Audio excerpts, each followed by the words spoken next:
Hello mga mi, for today's ulam, ginisang ampalaya. Meron tayo ditong leftover egg.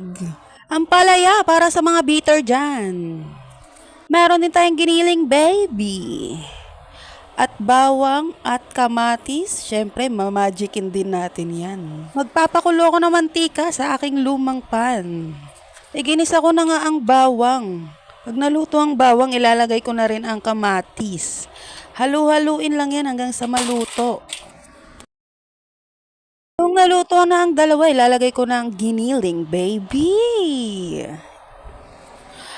Halu-haluin lang yan hanggang sa maluto ang ating giniling. Siyempre hilaw yan, kailangan lutong-luto muna yan.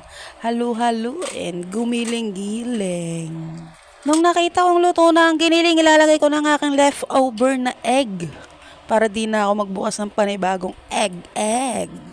Minekos-mekos ko lang ulit kasi gusto ko nagbabrown yung giniling. Siyempre, pag nagbabrown na yung giniling, lutong-luto na yun, di ba? Nung naluto na yung giniling at nag-brown na, lalagyan ko ng siling green. Wala lang, bet ko lang, pampadagdag ng lasa. Halu-haluin lang ulit hanggang sa maluto yung sili. Lahat sila hanggang sa maluto na silang lahat. Nung naluto na sila, ilalagay ko na yung ampalaya. Siyempre, yan talaga yung pinakaulam natin. Marami lang halo. Sarap niyan. Pagkalagay ko ng ampalaya, lalagyan ko na rin ng magic. Yan, pampalasa din natin yan. Pampasarap ng luto kahit di masarap. Pagkatapos ko nang ibuhos lahat ng magic, lalagyan ko pa yan ng ibang halo, secret.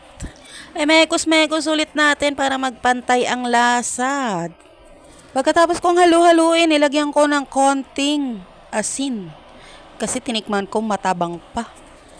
Tinakpan ko na nga muna siya para maluto na ang ating gulay na ulam.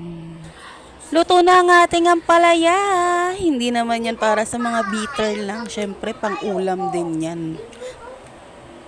Tara, kain na!